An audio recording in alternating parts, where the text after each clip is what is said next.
Bom dia, Sor, tudo bem? Bom dia, vocês. Tô Tô bem, bem, graças a Deus. é ótimo. Com chuvinha hoje, sem sol.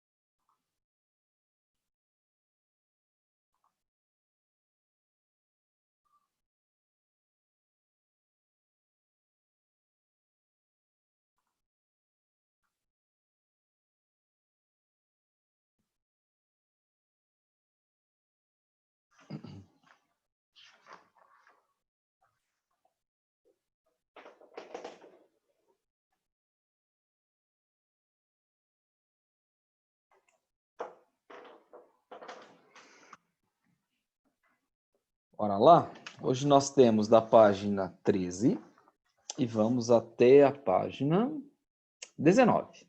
Da 13 a 19, a maior parte dela é fazer exercícios. Vou resolver o que vocês teoricamente já fizeram e me encaminharam. A página 13, 14 e 15. E a tarefa 17. E depois vamos falar de clima e vegetação só. E já era. E passo uma tarefa nova.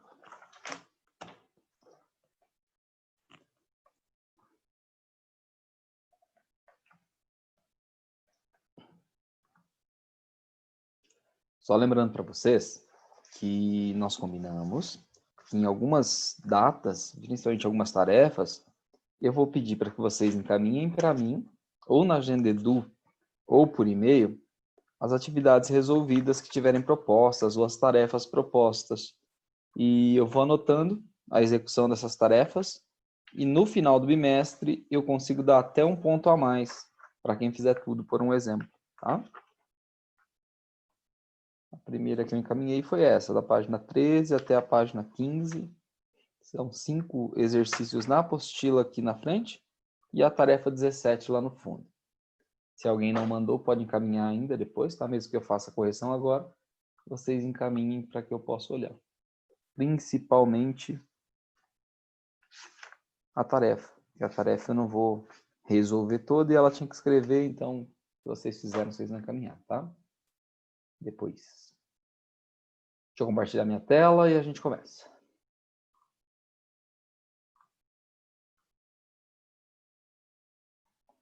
Então, página 13, tinham 5 exercícios, começo corrigindo eles. Pedi para que vocês façam com antecedência, para a gente ter essa noção, né, de quanto vocês conseguem fazer, quanto vocês estão acertando, e vai facilitando qualquer situação de... Deixa eu só ver aqui, Felipe Foga. De vocês também saberem quanto vocês estão acertando, né? Sozinhos, porque quando a gente vai lendo com outra pessoa lendo a questão e tudo, talvez eu vou induzindo a resposta sem perceber e não deixo que vocês façam o que vocês conseguem fazer. Questão número 1. Precisava olhar o mapinha para a gente poder fazer a execução da tarefa, porque ela me dá uma série de alternativas, principalmente o que tange os numerais romanos aqui, ó. Os arábicos marcam os países e os números romanos marcam mares, golfos. E aí vocês precisavam saber os nomes para poder fazer. Então precisava voltar no mapa físico. E o principal nome não tinha em nenhum mapa físico na apostila. Precisaria, talvez, acessar outro ou ir desqualificando as outras respostas, né? Deixa eu só ver aqui se eu consigo ver todas de uma vez. Consigo. Deixa eu anotar aqui para vocês e a gente vai olhar. Ó.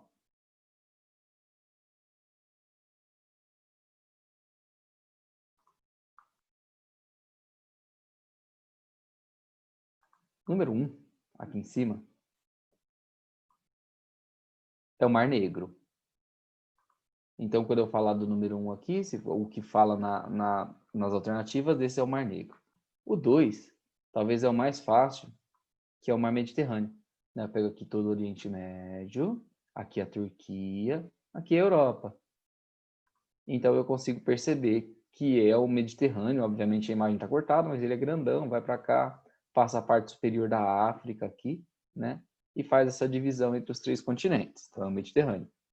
Esse 4, que é o mais estreitinho aqui, é o Mar Vermelho, dividindo aqui, ó, Oriente Médio e África. O 5, aqui, é onde começam algumas dúvidas, de vez em quando fica difícil um pouquinho de achar. Por que eu pulei o 3? Deixa eu ver aqui no 3. O 3, aqui em cima, tá? Ele é o Mar Cáspio. Esse pequenininho não está numerado, seria o Mar de Aral. Então esse é o Cáspio. Agora sim, o 5, esse 5 aí é o Golfo. Então ele fala que essa reentrância aqui é um Golfo, e é o Golfo Pérsico, famoso por ter um monte de petróleo aqui, e escoar o petróleo por aqui. Lembrando que o nome Golfo Pérsico vem do número 8, que é o Irã, que antigamente era Pérsia. Então esse Golfo era controlado pela Pérsia, então ficou Golfo Pérsico. Esse daqui, que é depois aqui, ó, do Estreito de Hormuz, que fica nessa pedacinho que quase encosta aqui, né? Eu tenho o 6. O 6 aí é o Golfo de Omã. Omã é esse país 14. Então, 14 é Omã, que é o Golfo de Omã. Aqui é a antiga Pérsia, aqui o Golfo da Pérsia. E o único que não tinha, era difícil de achar, tinha que usar outros mapas, era de fato o número 7. Era o número 7. O número 7 aqui é o chamado Golfo de Aden, né? Até eu dei uma cortadinha aqui na imagem, seria legal de ver os dois lados. Esse é o Golfo de Aden. E aí eu tenho todos os nomes colocados. E a partir daí, com esses nomes todos colocados e sabendo onde está cada um, eu conseguiria fazer a atividade. Deixa eu limpar aqui para a gente olhar as opções. Olha lá. Observe o mapa e assinale a alternativa que apresenta a relação correta. Utilize também seus conhecimentos sobre a região, que seria necessário. O número 2 é o Mar Negro. O número 2, aqui, falamos que não é o Mar Negro. Falamos que é o Mediterrâneo. O Mar Negro é o número 1. Então, estaria errado. O número 3 é o Mar de Aral. Cadê o 3? Aqui. O 3 não é o Mar de Aral. O Mar de Aral é esse menorzinho aqui que está secando. Nós já falamos um pouquinho sobre o Mar de Aral que está secando. E o número 3 é o Mar Cáspio. Esse grandão é o Cáspio. Então, está errado também a ver. O número 5 é o Mar Vermelho. Aqui não é o Mar Vermelho, aqui é o Golfo Pérsico. Mar Vermelho é o número 4. Né? D. O número 6 é o Golfo de Omã. Aqui bateu. O número 6 é o Golfo de Omã. Dá acesso à área de maior produção de petróleo da região, que é o Golfo Pérsico. Verdade. Golfo de Omã, o pessoal vem por aqui, consegue entrar, passa pelo Estreito de Hormuz aqui e chega ao Golfo Pérsico, tendo acesso a esses países que detêm muitos poços de petróleo e exportam a maior parte do petróleo do mundo, entre eles a Arábia Saudita, o Iraque, o Irã, o Kuwait, os Emirados Árabes, todos eles vendendo grande quantidade de petróleo. Então essa de fato está certa, a letra D. E o país Israel está identificado no mapa com o número 1. Não, o número 1 é a Turquia. Israel é o número 4. Aqui, né? O número 1 é a Turquia, aqui, grandona, quase encosta aqui, Estreito de Bósforo, encosta aqui na Europa, tá? Então, letra D é a letra que está certa na questão número 1. Legal para a gente ir lembrando o nome dos lugares aqui, tá? 2. Pergunta. Como se deu a formação da Cordilheira do Himalaia? Obviamente, nas respostas de vocês, alguém quer falar a resposta? Para a gente discutir? Eu coloquei que é formada pelo encontro das placas litosféricas da Eurásia e Índia. Muito bem, tá certíssimo. Mais alguém? Ou todo mundo colocou assim parecido? Ó, o que a Mirella falou, e está correto, é que a formação dessa cordilheira do Himalaia, ela se deu a partir do encontro de placas tectônicas, né? São as placas litosféricas citadas pela Mirella. Então as placas se deslocaram, eu tenho aquele movimento que eu tenho a separação da Pangeia, onde todos os continentes estavam juntos e passaram a se separar em determinado momento, não se sabe precisar certinho, mas há 200, 300 milhões de anos atrás aproximadamente, essas placas que estavam se movendo se encontraram. Então eu tenho a placa eurasiana em cima, que é enorme, né, bem grande, e onde está a Índia, onde forma a Índia, eu tinha ali uma placa menorzinha, que estava sozinha se deslocando, e ela encaixou ali embaixo. Então ela se encontrou embaixo da placa eurasiática, entrou por baixo dela, e nesse impacto, na subducção de entrar por baixo, acabou dobrando uma parte das rochas.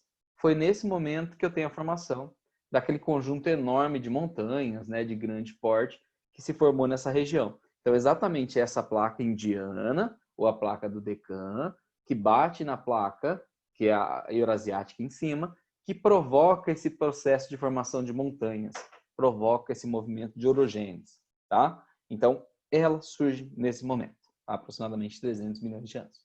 Ele chama aqui de enrugamento, ó, causando o enrugamento do terreno, né, ou o dobramento das rochas. Elas se dobram e, ao se dobrar, sobe aquele relevo até de 8.000 metros de altura. Então, beleza? Certo? A número 2 também. A 3 não é uma questão difícil de fazer, até porque ele me dá alguns nomes de países que eu poderia observar, que são citados nas respostas, e fala sobre o Rio Jordão. Vocês vão perceber que essa região aqui é uma região bastante árida, bastante seca, né? Tem bastante passagens bíblicas aqui, ó, Mar da Galileia, Rio Jordão, Mar Morto, e vocês vão perceber que é o único grande rio que passa por aqui, ó. Só o Jordão é o único rio maior que passa, tem alguns afluentes menores dele aqui, né? Mas ele é o único rio grande. Então vocês obviamente vão deduzir que os países que aqui estão têm dificuldade com água, né? Não são países ricos em petróleo e, além disso, são pobres em água, em recursos hídricos. Então a água é muito importante e até mesmo estratégica aqui. Tão estratégica que vai levar a algumas disputas de territórios para controlar essa água. E ao pensar em disputa de território, são citados 2 lugares aqui, por um exemplo. A Cisjordânia, que está desse ladinho aqui, e cita também Israel e Jordânia. Israel está nomeado aqui. Então, um dos países que vai ser citado nesse conflito, de disputa por água, pelos aquíferos aqui, é Israel, tá? O país que foi criado só em 1948, criado para os judeus, e aqui eles têm um país. Em contrapartida, essa região que deu espaço à formação do Estado de Israel, não lembro se nós já trabalhamos essa cisão, a formação de Israel, terminou com um país que existia, que era a Palestina. E aí a Palestina passa a não existir mais. E toda essa disputa de água, inclusive a Cisjordânia, seria uma das regiões que formaria o que a gente chamaria hoje de Palestina, o país dos palestinos, junto com a faixa de Gaza, tá?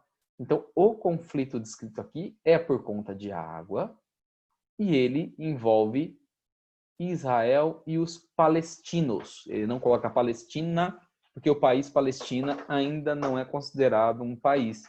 Então, país dos palestinos. Vai se formar ali, alguns já aceitam a Palestina como país de novo.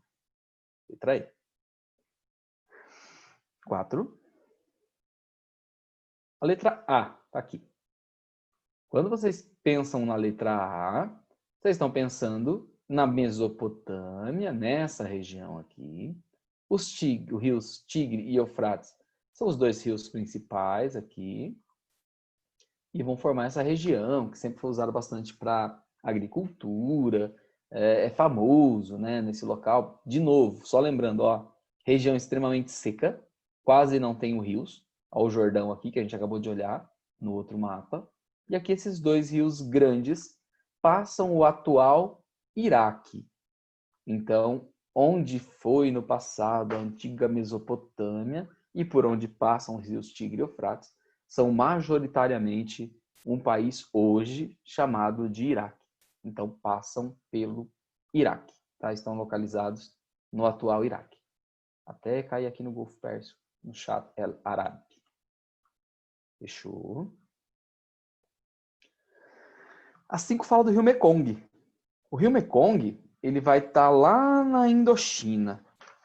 E, no caso, deixa eu ver se eu acho um mapa que fácil de mostrar a Indochina. Aqui. O rio Mekong vai passar nessa região aqui. Entre o Laos, o Camboja, o Vietnã, e ele cita isso na leitura aqui, ó. Vietnã, por um exemplo, ele cita nascendo no Tibete, né? E ele fala da importância, Camboja e Vietnã aqui citados também, de novo. Ele cita a importância desses rios nessa região, e nós já lembramos que no sudeste da Ásia, esses grandes rios acabam tendo grandes fluxos de pessoas. Então, no entorno deles, a quantidade de gente é sempre muito grande. Então, esses rios têm uma importância muito grande. De lá se tira a pesca, de lá tira o abastecimento de água, lá se usa para agricultura, muitas vezes se constrói hidrelétricas para gerar energia, usa para navegação. Então, são muito, muito importantes. Então, a respeito do rio Mekong, eu precisaria olhar ele em algum mapa para ver por onde ele passa. Ele fala o seguinte: possível afirmar que. Resposta certa é a letra D, está aqui, ó. Mesmo com desavenças quanto ao seu uso, aqui se fala em desavença, ó, desentendimentos políticos, tem impedido a concretização de qualquer empreendimento no curso principal, embora a ONU apoie isso daí bonitinho. O rio interliga todos os países da Indochina. Ele começa lá em cima e ele desce, ele é longo, ele passa por todos os países. Então seria um rio realmente internacional, dá para usar para navegação, e aí ele interliga todos esses países aqui. A letra D estaria correta, tá? Então as 5 atividades que tinha para fazer eram essas, uma só para vocês responderem e as outras para assinalar. O legal é vocês verem o nível de dificuldade que vocês tiveram para poder fazer isso daqui, para a gente ir avaliando, tá? Como vocês estão. O dever era o dever 17. Deixa eu ir lá rapidão.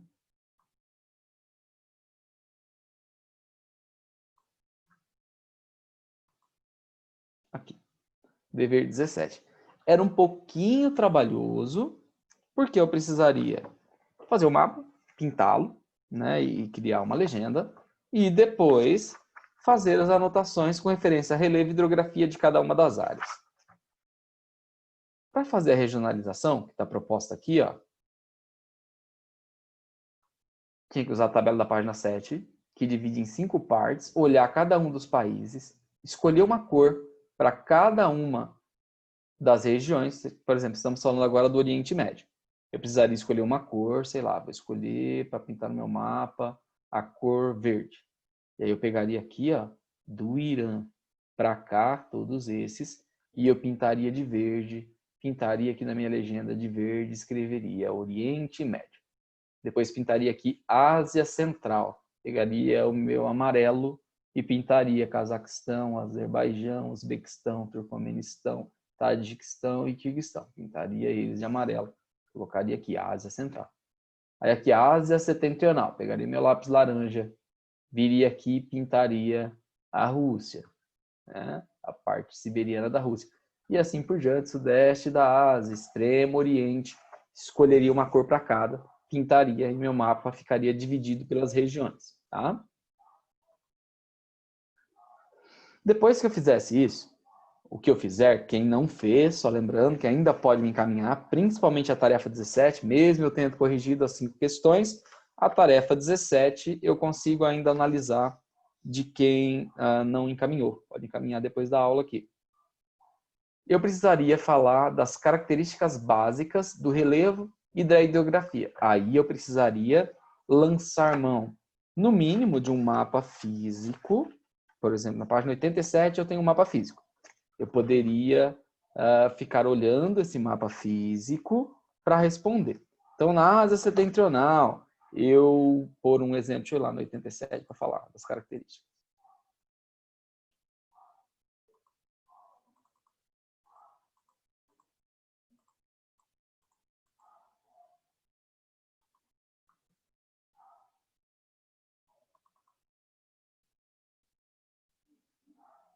político, usaria o físico, aqui no 87. Aí, a primeira parte lá perguntava com referência à Ásia Setentrional. Então, a hora que eu olhar a Ásia Setentrional, a partir dos Urais aqui, ó, até esses montes todos, eu iria lá, eu poderia falar, é composto por uma grande planície, que é a planície siberiana. Também está presente muitos planaltos, como o Planalto Central Siberiano e vários montes, como os Montes Colima. Poderia dar esses exemplos. Então, eu iria comentar que é formado por uma grande planície, não posso esquecer dela, começa nos Montes Urais, se eu quisesse falar de relevo, só para citar que os Montes Urais marcam aqui a divisão de Ásia e Europa, e falaria que eu tenho um grande planalto também, na sua parte mais oriental, ou mais de leste, com vários montes, inclusive elevados, como eu citei o Colina. Tá? Então, poderíamos colocar isso. Quando fala da hidrografia, eu iria olhar os rios, e ia comentar. É composta por vários rios de grande porte, rios muito longos, como o Rio Óbvio, eu poderia citar, por um exemplo ele aqui, ou como o Rio Lena, olha, enorme também, o Rio Lena. É também composto de uma série de grandes lagos, poderia citar o Lago Baikal. Então eu poderia só citar que os rios são grandes, os rios são extensos, no caso, citar alguns deles, falar também que tem alguns lagos de grande porte, como nós falamos do Baikal, quando falamos da região. E assim por diante, eu iria comentando cada uma das regiões. Basicamente, falando da estrutura de relevo, se é alto, se é baixo, se mescla as características, dando alguns nomes, falando se tem muito rio, pouco rio, sei lá.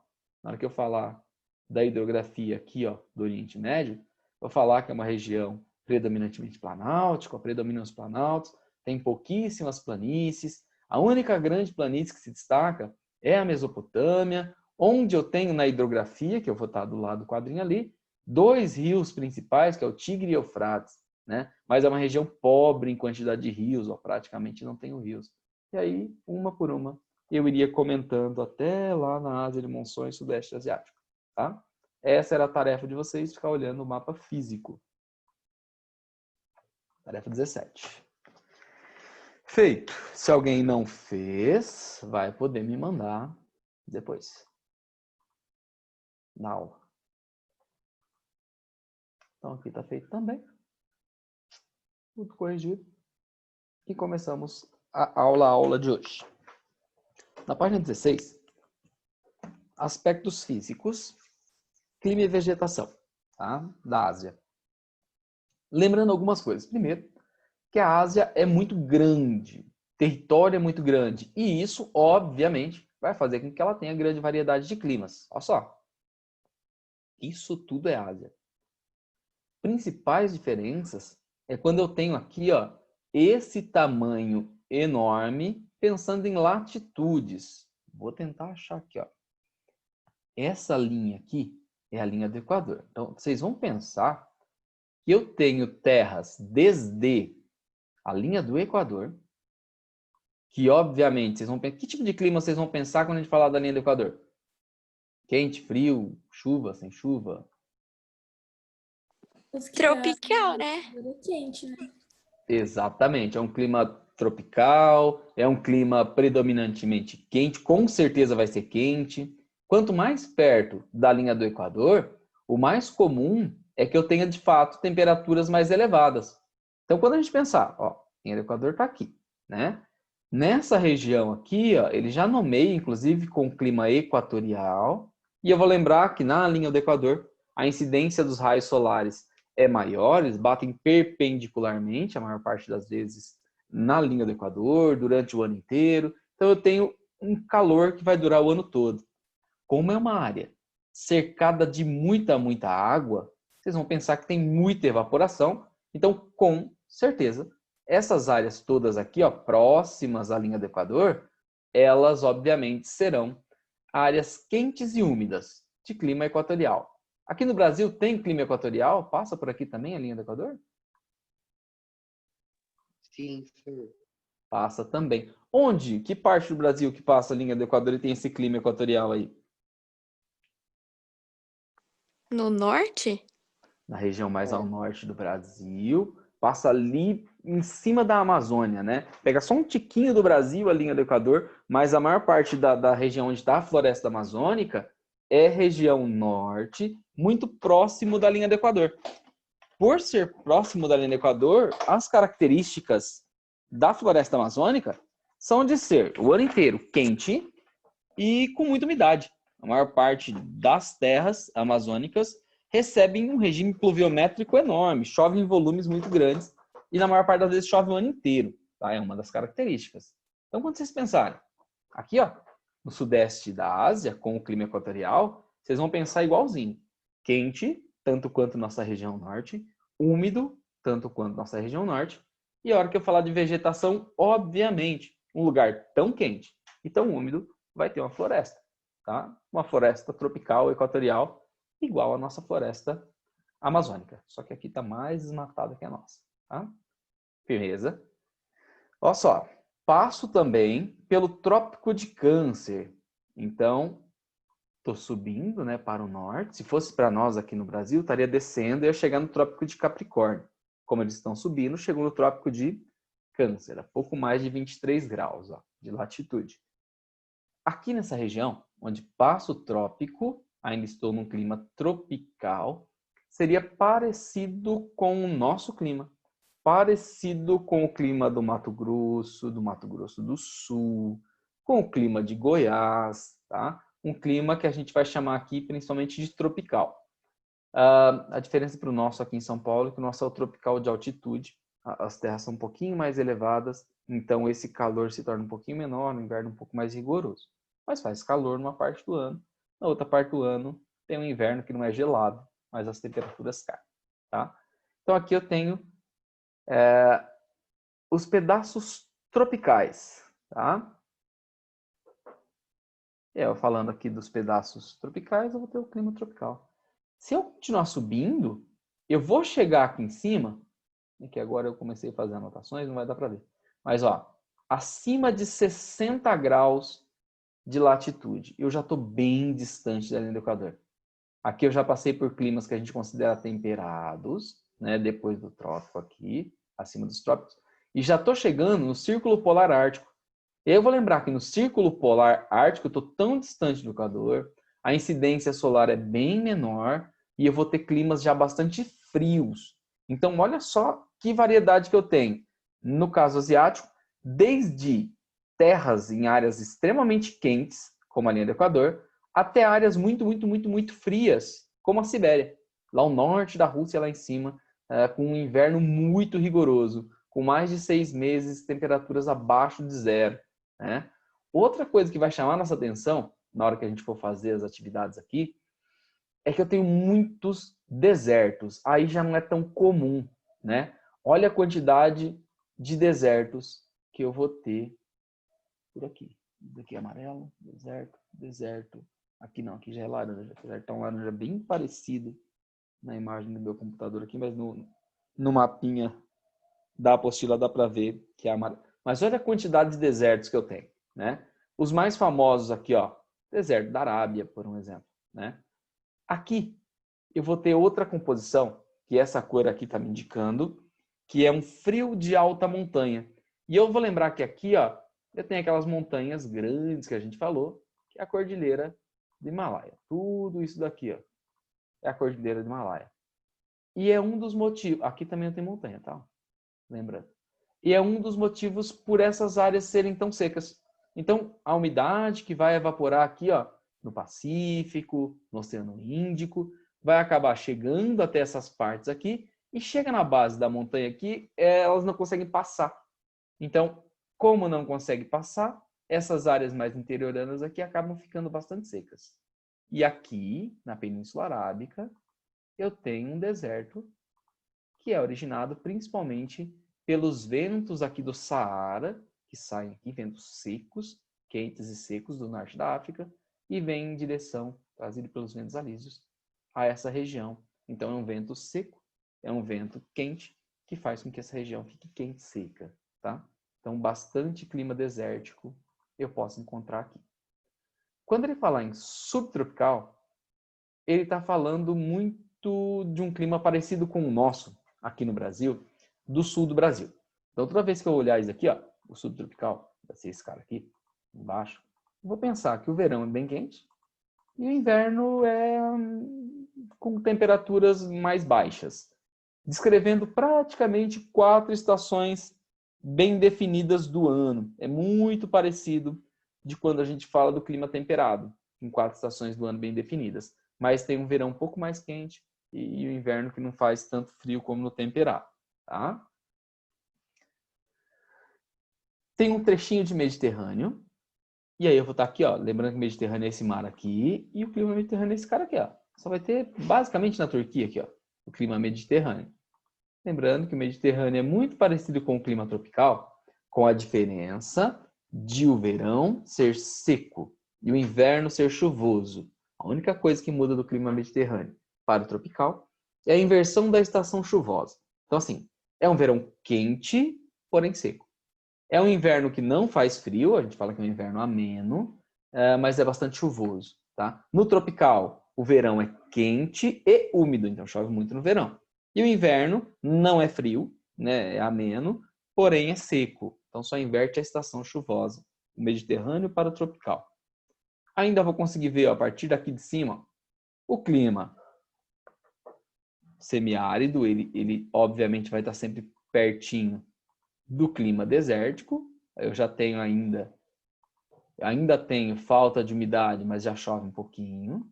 Esse forma semiárido, seria igual ao nosso clima do Nordeste, na sua parte do sertão, tá? E acima dele, eu tenho clima temperado, que é esse aqui. O temperado é praticamente igual ao subtropical, mas ele está mais ao norte. Então ele vai descrever, geralmente, um inverno mais rigoroso, com 4 estações do ano aí sim bem definidinhas. Aí eu posso já falar que eu tenho um verão bem quente e um inverno bem frio, tá? Já no subtropical eu falei que o inverno não é tão frio. Lá em cima, para terminar, aqui o meu eu cortei, mas ainda tenho clima frio, e por clima frio vocês entendam frio, predominância de temperaturas baixas na maior parte do ano, eu já estou na parte siberiana da Ásia, já é Rússia aqui em cima, né? E predomina o clima mais gelado. Aqui eu vou ter um clima que está classificado como frio de alta montanha. De novo, montanhas mais elevadas, se já é frio, né? O frio de alta montanha, quanto mais alta for essa montanha, mais frio ficará. Aqui eu tinha aqueles montes, aqueles planaltos elevados, vai ficar mais gelado ainda. E o último lá em cima é o clima polar. Aí no clima polar, realmente, o frio predomina, o verão vai ter temperaturas aí máximas de 10 graus, dificilmente vai passar disso. E no inverno eu posso chegar a menos 30, menos 40 graus de temperatura. Então percebam que eu tenho muitos tipos climáticos diferentes, porque eu tenho terras desde a linha do Equador até lá em cima no Ártico, tá? Limpando aqui para a gente continuar fazendo as atividades. Bora! Aí, com base nisso tudo, eu tenho aqui. O continente é atravessado pela linha do Equador, pelo Trópico de Câncer e chega até lá em cima no Círculo Polar Ártico. Por isso, eu digo que tem grande variação latitudinal, né? A latitude é tudo que eu olho com referência na linha do Equador, para cima ou para baixo, chegando até os 2 pontos. Então, assim, baixas latitudes, perto do zero, o Equador é zero. Subindo ou descendo, os números aumentam e a latitude se torna maior. Limites, vou até 90 graus para o norte, 90 graus para o sul. 90 norte, eu estou lá em cima, no pontinho central do Polo Norte. E embaixo, 90 sul, eu estou exatamente no Polo Sul. Então, quando eu falo em grande variação latitudinal, a partir da linha do Equador tem muitas terras, tanto para cima quanto para baixo. No caso aí, principalmente para cima. Tem terras próximas do Equador e terras até lá em cima no Círculo Polar Ártico. Em baixas latitudes, perto de zero, em elevadas latitudes, perto dos círculos polares, tá? Então, quando nós usarmos baixa latitude, é um lugar perto da linha do Equador. Quando nós usarmos altas ou elevadas latitudes, eu estou distante do Equador, então eu estou próximo dos polos, beleza? Então, eu vou ter áreas tanto em lugares extremamente frios, como na parte mais ao norte, até bastante quentes na sua parte mais ao sul, parte sul e sudeste do continente asiático. A disposição do relevo, a altitude do relevo, deslocamento de massas de ar, fatores como continentalidade e maritimidade são outros fatores importantes para determinar as características dessas regiões. Então, sei lá, elevadas latitudes, estou falando dessas terras mais ao norte, frio. Baixas latitudes, estou falando que está perto do Equador, quente. Altitudes pequenas, sei lá, nas planícies próximo da linha do Equador, muito quente. Altitudes elevadas, lugar muito elevado, em cima da montanha, frio. Massa de ar, pode ser quente, pode ser frio. Aqui de baixo, passam massas de ar quente, porque se formam próximo da linha do Equador, então se formam quentes. Por onde elas passarem, aquece. Aqui em cima, massas de ar que se formam são frias, que se formam no local extremamente frio. Por onde elas passarem, faz a temperatura cair. Tá? Continentalidade e maritimidade é a característica de ser a sua maior parte sólida ou cercada por água. Continentalidade primeiro. Aqui, nessa parte central, tá? Vou ter áreas muito distantes de água. Então, tudo muito sólido. Tudo que é sólido ganha temperatura mais rápido e perde temperatura mais rápido.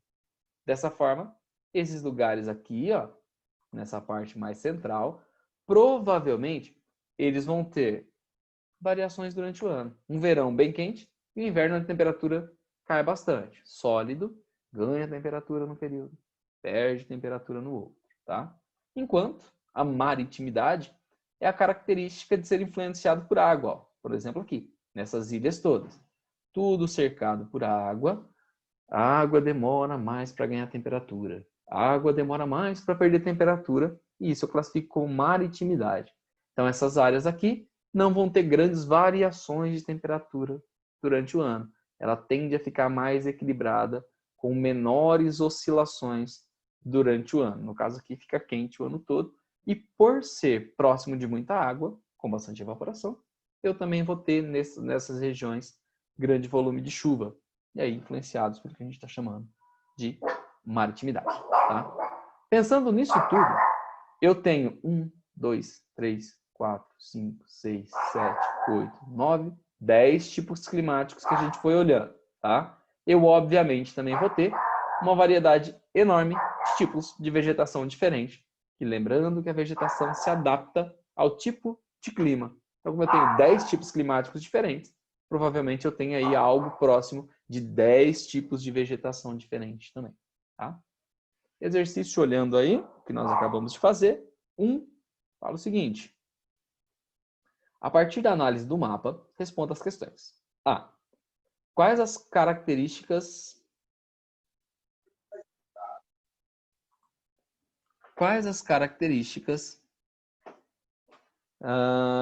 climáticas predominantes no Oriente Médio? Vou olhar o Oriente Médio e vou falar quais são as características principais do Oriente Médio. Lembrando do Oriente Médio. Aqui. Oriente Médio, vou pegar aqui da Turquia, ó. Essa parte toda aqui. Vou até no Irã, mais ou menos aqui. Esse cara aqui é o Oriente Médio.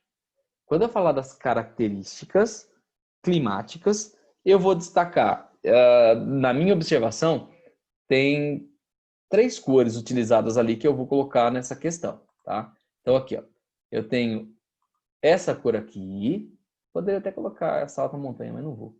Essa cor aqui me fala que lá tem clima mediterrâneo. Então, no Oriente Médio, eu tenho uma parte de clima mediterrâneo, principalmente nesse país aqui de cima, que é a Turquia. Mas predominam os climas desértico, predomina o clima desértico e o semiárido, que é esse verdinho. Então, daria ênfase que o predomínio são de climas desérticos e semiáridos, uma região então bastante seca, e que na Turquia apenas eu tenho uma faixa de clima mediterrâneo. E faria a questão A.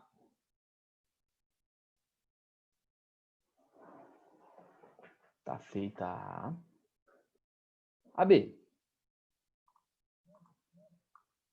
A B fala o seguinte.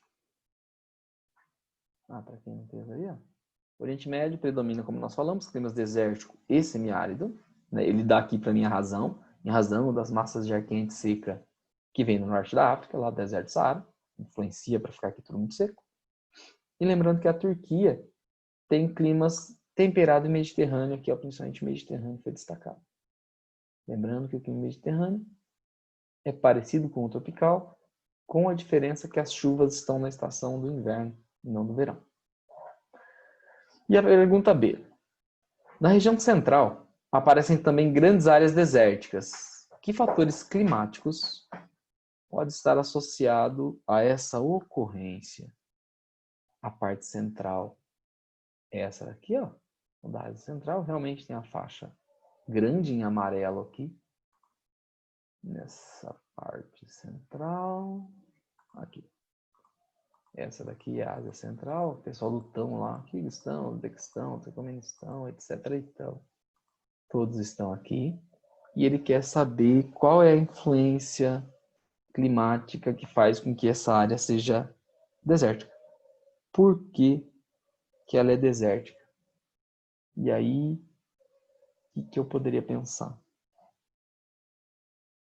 Bom, eu posso ter a influência daqui, que aqui é seco, então aqui o ar que vem para cá é seco também. Até poderia ser, né? O deslocamento de massas de ar seco que continua por aqui e dificulta que essa área tenha umidade, por isso ela vai ficar bastante seca. Sir, Diga. pode ser porque ela é longe do oceano também? Pode. É uma das respostas que se espera. Como está longe dos oceanos, a gente usa o nome continentalidade, né? Que a gente está falando. Essas áreas com maior continentalidade, ela está bem no centro, né? Apesar de ter aqui uma massa grande de água, não seria o suficiente para fazer chover em todas essas áreas. Ainda tem que ver a direção do vento, para ver para onde vai, né? Essa água que evapora aqui. Mas está longe do Oceano Pacífico, está longe do Oceano Atlântico, e isso, sim, como você disse, é um dos motivos dessa área ser seca. Então, a continentalidade, a distância que eu tenho dos oceanos, ajuda a ser seco. E eu tenho mais uma coisa que atrapalha a umidade, principalmente aqui do Índico, chegar até aqui, que é esse cara aqui, ó. Aqui fala que é frio de alta montanha, e nós vamos lembrar que essa área aqui, ó, é o Himalaia. É aquela montanha, conjunto de montanhas enormes que eu tenho aqui. Então, esse relevo vai atrapalhar a água que vem aqui do Oceano Índico a chegar nessa região, fazendo ela ficar mais seca, e estar distante dos oceanos também vai fazer com que ela fique seca. São os dois principais motivos. A sua continentalidade, estar distante dos oceanos, e o relevo, aqui no caso, o relevo da cordilheira do Himalaia, que não permite que a água que evapora no Oceano Índico chegue até essa localidade, formando um local bastante seco. Tá? Certíssimo.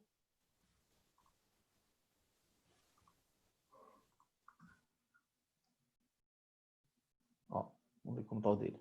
Grandes elevações do terreno, no caso, principalmente aqui a cordilheira, que é o arco montanhoso, impede a passagem dos ventos úmidos provenientes do Índico, e a continentalidade, que é estar distante dos oceanos. Esses dois fatores são os principais. C. Quais fatores justificam o predomínio do clima polar e frio? Esse aqui é fácil, na Ásia Setentrional. Por que eu tenho clima frio e polar na Ásia Setentrional aqui? Qual é o fator? Por que aqui é tão frio? Porque tá longe da linha do Equador e porque Exato. tá perto do Círculo Polar Ártico. Exato, né? Então a resposta, essa seria mais tranquila. Aqui em cima, ó, é muito, muito, muito frio porque eu estou muito distante do Equador. Então eu falo que está em altas latitudes. Então a sua latitude, a distância do Equador, faz com que seja muito frio, né? Inclusive formando aqui o Polo Norte, o Oceano Glacial Ártico aqui em cima. Então é em razão da latitude. Altas latitudes, distante pra caramba do Equador, faz com que as temperaturas da parte mais setentrional, mais ao norte da Ásia, sejam tão frias. Letra D.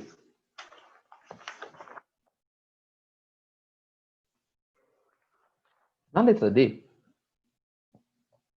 eu tenho 2 climogramas. Eu preciso olhar os climogramas e identificar qual é o clima que eles estão mostrando. Então, tem 2 climas diferentes. Vou usar esses nomes aqui, obviamente, né? Para ver onde se encaixa. Se eu olhar o nome dos lugares já facilita, que eu consigo mais ou menos localizar onde eles estão aqui no mapa e ver qual é o tipo de clima que passa por lá. Mas eu posso olhar também as características, que facilitam bastante. Então, o primeiro climograma que eu olho aqui é o climograma que mostra o Bahrein. Vou lembrar que o Bahrein é pertinho ali dos Emirados Árabes. Então, eu estou lá pertinho da Península Arábica. Estou na Península Arábica, na verdade. E eu vou lembrar que é bastante seco. Só de lembrar que é bastante seco, eu olho aqui as precipitações. Olha só, os níveis de precipitação são baixíssimos durante o ano. Janeiro, fevereiro, março, abril, até dezembro. Eu tenho um pouquinho de chuva de janeiro até abril e um pouquinho lá, novembro e dezembro. De resto, eu tenho meses realmente bastante secos. O acumulado durante o ano, olha só, 72 milímetros só. Percebam que aqui o potinho fica lá embaixo, ó, quase nada. A precipitação muito pequena. Então, estou vendo um lugar extremamente seco, tá? Com uma amplitude térmica enorme, de 17 graus. A amplitude térmica é a diferença entre a máxima e a mínima, né? Durante o ano, mas percebam que é essencialmente quente, ó. Aqui eu olho as temperaturas, né? Menor temperatura anual vai ser aqui, ó, em dezembro, em janeiro. Menor temperatura anual vai estar aqui, ó, né? Mais ou menos um pouco mais de 15 graus na parte mais fria do ano. E durante o período mais quente, que é aqui, mais ou menos no meio do ano, ó, junho, julho, agosto, eu venho aqui em temperaturas em quase 35 graus de máxima. Eu vejo que é um lugar bastante quente, apesar da grande variação, né? 15 graus no inverno, quase 35 graus no verão. Temperatura média anual na casa de mais de 26 graus e meio. E aí, olhando isso daqui, poderia olhar também aqui a latitude, está a 26 graus norte, né? E eu tento classificar esse tipo climático. Pela falta de chuva e por ser quente, eu usaria no máximo 2 dos climas que a gente teria dispostos ali para poder avaliar. E vocês? Que tipo de clima vocês colocariam? Qual é o tipo climático que ele está descrevendo? O nome do clima. Bom, não Polar, sei. frio de montanha, Que frios. tem temperatura média, mas não tem muita chuva. Nada de chuva lá, quase nada, é muito seco. Então eu vou pensar num clima seco entre os que eu tenho ali. Os que eu tenho. Desértico Qual? ou semiárido? Desértico ou semiárido? Eu ficaria nesses 2 também. Pelo Eu, volume de chuva tão baixo, ou desértico ou semiárido. eu acho que É. semiárido, porque o desértico teria temperatura mais alta. Então, tem uma das coisas aqui que é importante eu pensar quando eu penso no clima desértico. Só demitir a aluna aqui, peraí. Caiu. Quando eu falar em clima desértico, você já está adiantando para mim, eu tenho grande variação de temperatura, principalmente diária, né? Durante o dia a temperatura sobe muito, durante a noite cai muito e eu vou fazendo essa média. Isso daqui representa isso, ó. 17 graus de diferença térmica anual é muito grande. É característica de deserto, essa grande variação aí. Poderia ser também do semiárido, mas é do deserto. O volume de chuva, muito, muito, muito baixo, ó, abaixo de 100 milímetros, são 72 milímetros, me crava que é o clima desértico. Aí, se eu quiser ir até lá e olhar no mapa, hoje eu tenho mapa, né? Na prova, por exemplo, eu teria só as características aqui, e na prova ele seria, assim, muito pouco legal se ele colocasse os 2 como alternativa para mim, né? Eu iria aqui, ó, na hora de localizar o país. Na hora de localizar, então, esse país, eu faria o seguinte. conseguiria olhar onde está mais ou menos o Bahrein. Vocês vão lembrar que o Bahrein, ele vai ficar aqui, ó. Esse é o Bahrein. Então, na hora que eu olhar o Bahrein, eu vou olhar que ele está no amarelo, ele está no clima desértico. Mas, realmente, os dois únicos que poderia ser, ou desértico ou semiárido. O que vai diferenciar? Volume de chuva. Vocês vão perceber que o volume de chuva é, de fato, muito baixo. E, por ser muito baixo, eu classifico ele como desértico. Então, está feita. O clima desértico é o primeiro. Como características do clima desértico, o que eu poderia falar para completar minha resposta lá? Características de um clima desértico. Alta variação de temperatura? Exato. Posso falar que tem uma variação aqui, uma amplitude térmica enorme. É uma das características. Eu não posso esquecer de falar que no clima desértico a quantidade de chuva é muito pequena. Então, tem que falar, os volumes de chuva são baixos. Então, índices pluviométricos ou de precipitação baixos. E característica de ser quente a maior parte do ano. Em grande variação, mas na sua maior parte aqui quente. Tá? Pergunta. Estamos falando aqui, deserto quente, não sei o quê. Existem desertos frios? Ou todo deserto é quente? Sim, existe, só que eu não lembro, senhor. Existe, mas você não lembra? Antártida.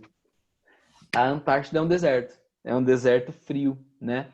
É um dos erros que a maior parte das pessoas cometem, é lembrar em deserto só com areia e calor, né? Porque é o que mais fica marcado na nossa cabeça. Mas deserto é um local que chove pouquíssimo. Então, a principal característica para eu avaliar se é um deserto ou não é a quantidade de chuva. Então, se chove menos de 100 milímetros por ano, é um deserto, independente da temperatura ser elevada ou baixa. Então, aqui eu posso falar que o Saara é um deserto quente, com areia e tudo. E a Antártida, por exemplo, é um deserto também, só que frio. Porque não chove, tanto quanto no Saara também não chove. E a temperatura é muito baixa, o Saara bastante elevada. Um quente e um frio, os dois são desérticos. Então, deserto é água. Falta de água acompanha um deserto. Posso ter, sim, desertos frios. Segundo local que ele me dá aqui para eu avaliar. Bem diferente, hein? Tá aqui, eu tô agora no Camboja. Pertinho lá do Laos. Pertinho do Vietnã. E eu vou olhar a região. Vamos lá. Eu tô no Camboja. Me deu aqui. A latitude é baixa, ó. 11 graus de latitude norte. Então, eu estou perto da linha do Equador. Vamos ver se isso se reflete aqui. Precipitação anual. Dá uma olhada a diferença. 1.378 milímetros por ano. O anterior era 72 milímetros. Esse 1.378. As chuvas se concentram principalmente de maio até outubro. No verão. Estou no hemisfério norte, o verão é no meio do ano, né? O inverno no fim e começo do ano. As estações do ano são invertidas. A amplitude térmica, que a gente falou que no outro era alta, ó, aqui é baixa. 3,9 graus só de amplitude térmica. Então não tem grande variação da temperatura. Olha a barrinha da temperatura, como ela fica praticamente o ano todo. Quente pra caramba, hein? Perto dos 30 graus, ó. A maior parte do ano. A barrinha fica perto dos 30 graus. Uma temperatura média anual de 27,6 graus. Pensa num país quente e com muita umidade. Tá? E aí, dentro desse quente e úmido, eu teria que classificar. Tem que falar qual é o clima do Camboja. Com essas características, eu precisaria falar e classificar qual é o tipo climático. Eu ficaria com 2 de novo para poder escolher. Ó. Eu acho que é equatorial. Eu ficaria entre esse e mais um. E poderia ser também. Ó, vou localizar mais ou menos o Camboja com vocês aqui. Eu acho que... Então, eu teria dúvida no equatorial, porque eu estou acostumado com o clima equatorial aqui do Brasil, e que mostra assim, chuvas o ano todo, sem estação seca. E ele me mostra, por um exemplo, uma estação do ano que chove mais, né? O meio do ano ali, a quantidade de chuva é muito maior e no inverno é menos. O Camboja, ele vai ficar bem aqui, ó. Bem nessa localidade de divisão. Se eu conhecer e lembrar do mapa, eu vou vir aqui, ó, tem ou é tropical ou é equatorial. Pelo volume de chuva, e a cidade que ele está falando fica bem nessa divisão, entre o laranja e esse vermelhinho aqui, eu acho que eu também colocaria equatorial, mas eu não colocaria numa prova errado, por um exemplo, se um aluno colocasse que é o clima tropical. E no clima tropical também tem um grande volume de chuva, principalmente no verão, né? Com o inverno chovendo menos ou ficando seco. Então não desconsideraria se alguém colocasse clima tropical. Mas aquele clima que fica quente o ano todo, sem variação quase nenhuma, me entrega que o clima é equatorial e o volume de chuva também. Então eu, assim como você disse, colocaria também o equatorial, que é o tipo climático que está aqui, né? Mas não descartaria, se fosse uma prova isso daqui, a resposta de quem colocasse tropical. E na hora de explicar, né, o clima equatorial ou se fosse tropical, vocês iam olhar aqui e falar que o volume de chuva é grande, então alta pluviosidade, baixa amplitude térmica, eu não tenho grandes variações térmicas no ano, e temperaturas elevadas na maior parte do ano. Então faz calor na maior parte do ano. Correto? Página. Até que página vamos hoje? Até 19. Página 18. Isso daqui vocês têm que saber, tá? Então, aqui no sudeste da Ásia, quando eu penso da Índia e aquele monte de ilha que eu tenho aqui embaixo, no sul e sudeste da Ásia, eu tenho um clima específico que sempre cai na prova quando eu falo do sudeste da Ásia. O nome desse clima aí, ou o nome que é utilizado para descrevê-lo, é o clima de monções, ou chama até mesmo a região de Ásia de monções. Esse clima de monções, ele é caracterizado por ser um clima tropical, então é um clima quente, só que ele tem duas variações durante o ano. Então as monções, ou o que ele vai chamar aqui, ó, de ação dos ventos monçônicos, é a característica de continentalidade e maritimidade, mudando as características no inverno e no verão. Então, quando falar dessa região, das monções, ou falar do clima monçônico, eu preciso lembrar de algumas coisas. Primeiro, eu vou ter as monções de inverno e vou ter as monções de verão. Lembrando que o inverno do hemisfério norte é invertido do nosso. Então, o inverno acontece no fim e começo do ano, dezembro e janeiro, enquanto o verão é no meio do ano, julho e agosto. Para nós aqui, nós ainda estamos no inverno. E a característica é a seguinte: durante o inverno, as temperaturas daqui, ó, dessa parte continental, caem muito, porque é tudo muito sólido. Durante o inverno, a temperatura cai. O ar sempre se desloca de uma área de alta pressão em direção a uma área de baixa pressão. Ar mais pressionado, ar mais pesado é o ar mais gelado. Ar menos pressionado, ar menos pesado é o ar quente. E o vento sempre se desloca do mais frio para o mais quente. Então vou lembrar disso aqui para fazer essa atividade e lembrar qual é a direção do ar. No inverno, portanto, aqui sobre o continente vai estar mais frio. Então, o vento sai do continente e vai em direção ao Oceano Índico. Então, durante o inverno, eu tenho as monções de inverno, onde os ventos se formam próximo do Himalaia, portanto, secos e frios, e passam por essa região, indo em direção ao Oceano Índico. Tá? O que é mais conhecido são as monções de verão. Durante o verão, essa parte aqui está mais aquecida, então vira baixa pressão. O oceano está menos aquecido, então se torna alta pressão. E os ventos saem do Oceano Índico e vêm em direção ao continente, aqui a Índia, por um exemplo. Nesse momento do ano, chove muito, faz muito calor, E eu tenho chuvas torrenciais. Os rios transbordam, o volume de chuva é quase surreal. E algumas chuvas, realmente, o nível de precipitação é muito grande. Então, eu falo das chuvas de monções durante o verão monsônico do sul e sudeste da Ásia. Tá? Para ficar fácil, alta pressão, baixa pressão. Alta pressão, frio, sempre ar mais frio. Baixa pressão, sempre o ar mais quente. O ar sempre se desloca do frio para o quente. Tá? Comprovando a teoria, o ar que está dentro da geladeira é mais frio que o ar que está fora da geladeira. Ela foi criada para isso. Tá? Quando eu abro a porta da geladeira, o ar frio sai. Ele se desloca para fora. Tá? Então, ele faz o movimento de sair do mais frio e ir para o mais quente. Fazendo a contraprova disso. Agora no inverno, vocês na hora de tomar banho, ligam só um pouquinho do chuveiro, fecha tudo. E dentro do ambiente banheiro fica muito quente, com aquele vapor todo, aquela fumaça toda, né? Aí para a mãe de vocês não brigar, falar, isso é tudo fechado, esse monte de vapor vai mofar o teto, né? Aí, a hora que vocês terminam o banho, que tá tudo muito quentinho lá dentro, vocês vão para dissipar aquela fumaça e abrem o vitrozinho, ou depois que vocês acabaram, vocês abrem a porta.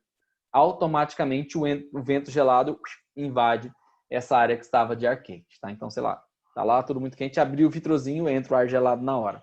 A hora que, se não abrir o vitrozinho, abre a porta, vem o vento gelado na hora. Essa daí, esse é o deslocamento, tá? Sempre do mais frio para o mais quente. Quanto maior a diferença entre eles, maior a velocidade do deslocamento.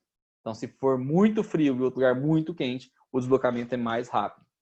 Sei lá, quando vocês abrem um freezer que estava todo fechado, no verão muito quente, vocês veem até aquela fumacinha saindo rapidamente do freezer, né? Fechado? Esse é o meu vento de monções, características de monções. Então, se quiser destacar. Caracterizado por ser um clima tropical, então é essencialmente quente, nome dado a esses ventos. Durante o inverno, forma-se no interior da Ásia um centro de alta pressão. Então, no inverno fica frio, na parte aqui, ó, do continente, então fica alta pressão. E os ventos vão em direção ao Oceano Índicos, secos e frios. Durante o verão, isso é invertido, que é o mais importante. Aqui esquenta muito durante o verão, o oceano fica menos quente, o vento agora sai do oceano em direção ao continente. Por se formar no oceano, ele está bastante úmido e faz com que chova muito nessa região durante o verão, tá? Longos períodos de chuva no continente. Fechou? Então, sou obrigado a saber o que é o clima de monções e o que são os ventos de monções. Como eles se formam, qual é a direção.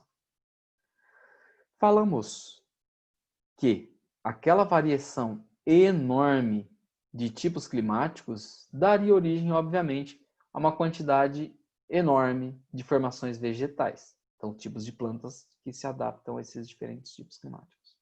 Tem 1, 2, 3, 4, 5, 6, 7, 8, 9, 10 tipos de vegetação diferentes. E ele deu destaque também para as áreas cultivadas, para as áreas onde eu tenho plantios. Inclusive, é bastante grande as áreas cultivadas aqui, no que ele colocou. Lembrando que é cada uma dessas formações. Tundra, bem ao norte, ó. Líquens e musgos, já no Oceano Glacial Ártico, só vão surgir no curto verão aqui e não tem quase planta nenhuma. Algumas plantas rasteiras que sobrevivem a isso. Floresta de coníferas, também chamada de taiga, essa região toda aqui, que é aquele predomínio dos pinheirinhos, né? Clima extremamente frio, neva muito, então os pinheiros predominam aqui. Floresta temperada e subtropical. Onde eu acho a temperada e subtropical? Essa daqui? Esse cinza mais escuro? Não, essa aqui é Mediterrâneo. Cadê o cinza? Mais escuro? Aqui. Floresta temperada e subtropical. Eu estou falando de plantas caducifólias. Aquelas plantas que perdem as folhas ou parte delas durante o inverno. Esse pedaço aqui. Eu tenho a vegetação mediterrânea, aqui, composta de maquis e garrigues, tipo uma mini florestinha. Áreas grandes de pradarias. Tá aqui as áreas de pradarias. Deixa eu achar aqui em cima. Por um exemplo. Áreas de pradarias. Lembrando que a área de pradarias são áreas muito parecidas com as steppes, que é o que ele trabalha depois. Aí as steppes ele coloca bastante. Que eu tenho vegetação rasteira. Vegetação desértica, que é xerófitas, plantas que se adaptam a pouca chuva. Todo lugar que tem deserto, quando tem algum tipo de vegetação. Savanas, que é o verdinho. Esse verde mais claro mostram as savanas. As savanas predominam os arbustos. Seria igual ao nosso cerrado aqui, ou até a caatinga, que é uma savana seca. Floresta tropical e equatorial, aí sim ficou mais fácil aqui embaixo para eu olhar. Vegetação de altitude, onde eu tenho elevações maiores, eu vou ter vegetação de altitude. Lembrando que a vegetação de altitude depende da altura que eu estou da montanha, né? Talvez a montanha é tão alta que na base eu tenho a floresta. Conforme eu vou subindo, essa floresta fica menor, muda de características, vira só pinheirinhos, vira vegetação rasteira, até que eu chego a um ponto que eu não tenho mais vegetação nenhuma. E as áreas cultivadas foram colocadas aí. Então tem uma grande variedade. Segredo todo, as condições climáticas associadas aos tipos de solo, variação do relevo, permitem que eu tenha uma grande variedade de formações vegetais na Ásia. Para terminar, um texto que fala da Rússia. Rússia muito grande. Fala aqui, destaca, que é o maior país do mundo, mas não é só maior, ele é muito maior, né? Sei lá, entre eles, o terceiro maior país do mundo é os Estados Unidos. E o território russo é 2 vezes maior que os Estados Unidos, né? 5 vezes maior que a Índia, 25 vezes maior que o Reino Unido. Então, eu vou aqui, lembrando que a China e os Estados Unidos é quase o mesmo tamanho. Por isso que eles colocam 2 vezes a extensão dos Estados Unidos ou da China, né? Só que uma população pequena. Aí eu vou lembrar que a maior parte do território russo está aqui, né? Ó, nessa parte gelada, a parte siberiana. A maior parte da população vai estar na parte europeia aqui, que vai compor menos de 1/4 do país. A Rússia até os Urais é uma potência europeia, mas não é uma potência asiática, principalmente porque a parte asiática ela é muito gelada, não tem quase ocupação, é ruim para a agricultura, então não tem quase ocupação nenhuma, só na parte de baixo, onde passam as ferrovias. Aqui, lembra dos Urais. Aí eu vou lembrar que aqui, ó, eu tenho os Montes Urais, que é aquele conjunto de montanhas antigas que servem de limite entre o que é a Ásia, do lado direito, e o que é a Europa, do lado esquerdo. Os 2 pedaços são Rússia, né? Então os Montes Urais passam pela Rússia e separam a Ásia e Europa. E aí, ele vem falando aqui de uma coisa legal que os turistas gostam de fazer, é ir até, o cara sai lá, sei lá, de Moscou, e vai até os Urais, andando quase 2.500 quilômetros, e ele sobe os Urais, que não é tão alto assim, 1.000 e poucos metros de altitude, e ali é possível eu ficar exatamente no local onde divide Europa e Ásia, e os turistas gostam, tem uma cruz colocada lá, em uma parte dos Urais, e os turistas gostam de bater a foto com um pé na Ásia e um pé na Europa ao mesmo tempo. Aí bate a foto lá. Depois que bateu a foto, não tem o que fazer. Você pega mais 1 dia e meio, 2 dias de carro para voltar, né, até o local de onde você saiu para ir lá tirar essa foto. E uma coisa interessante é que como o território russo ele fica entre Europa e Ásia, aqui o repórter que está contando essa história toda aqui, ele faz uma pergunta para um câmera que estava fazendo ali o registro, né? Um operador de câmera, né? Já grisalho, já veterano, então, sei lá, 50 e pouco, 60 anos. E ele faz a pergunta aqui, ó. Então, é europeu ou asiático? O cara é russo, né? Como tá na Europa e na Ásia, ele pergunta se o cara é europeu ou asiático. O cara pensa, refletiu durante alguns segundos e depois respondeu. Nem uma coisa, nem outra. Sou russo. De fato, o russo não se pensa europeu e nem se pensa asiático. O russo se pensa russo. Eu sou russo, né? Não sou nem europeu, nem asiático. Eu sou russo, como se o russo fosse uma coisa diferente e eles se consideram mais ou menos assim, tá? Então ele descreve um pouquinho dessa região aí, das paisagens que eu vou encontrar, uma região, principalmente na Sibéria, que tem muitas riquezas naturais que podem ser exploradas, como petróleo, como gás e recursos como ferro, mas uma área pouquíssimo produtiva, bastante gelada e pouquíssimo povoada. Povoada só nas duas grandes linhas que passam por lá. A principal linha de ferro é a Transiberiana. Correto? Dever de casa. Tarefa 18. Clima e vegetação. Então, mais uma vez, eu faço a encomenda do dever de casa, que pode ser feito até na semana que vem, que pode ser mandado pela Agenda Edu ou pelo e-mail, pode ser uma fotografia do que vocês quiserem, ou digitalização, tá? E dessa semana é só a tarefa 18. A tarefa 18 é até mais rápida de fazer que a tarefa 17, que é só a interpretação de 2 mapas colocados e tem que fazer as respostas, tá? E vocês vão poder me encaminhar ou pela Agenda Edu ou pelo meu e-mail, só lembrando aqui para quem não lembra, é margomes@hotmail.com. Coloquei lá no bate-papo para vocês o e-mail, pode ser nesse e-mail aí ou pela Agenda Edu, e aí eu vou anotando, tá? Percebi que o dever da semana passada nem todos fizeram, na verdade, uma minoria fez e me encaminhou. Os que não me encaminharam, por favor, e fizeram, por exemplo, a tarefa 17, vocês vão me encaminhar para que eu possa ir anotando e gerar um ponto extra no fim do bimestre, até um ponto. Fechado?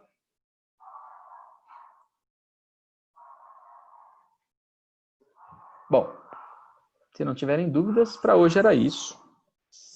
Aproveitem, sobra um tempinho aí até a próxima aula, dá até para fazer já a avaliação, se vocês quiserem, as 5 questões, já fica pronto. Ou já executar essa tarefa, tá? Ou cuidar da vida de vocês, tomar outro café, fazer o que vocês quiserem da vida de vocês. Firmeza? Se depender de mim, tchau, tchau. Tchau, senhor. Obrigada. Tchau, eu que agradeço. Tchau. Tchau, tchau.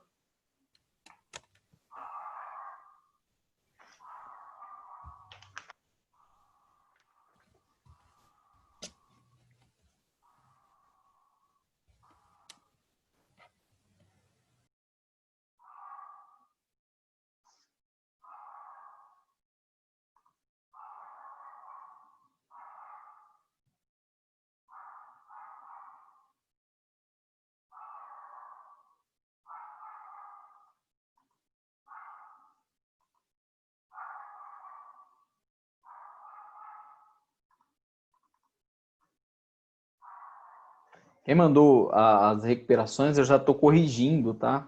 Só os que chegaram ontem, por um exemplo, que eu não olhei ainda, mas hoje eu já olho e já mudo a nota. Mas todos que foram mandando eu já estou alterando.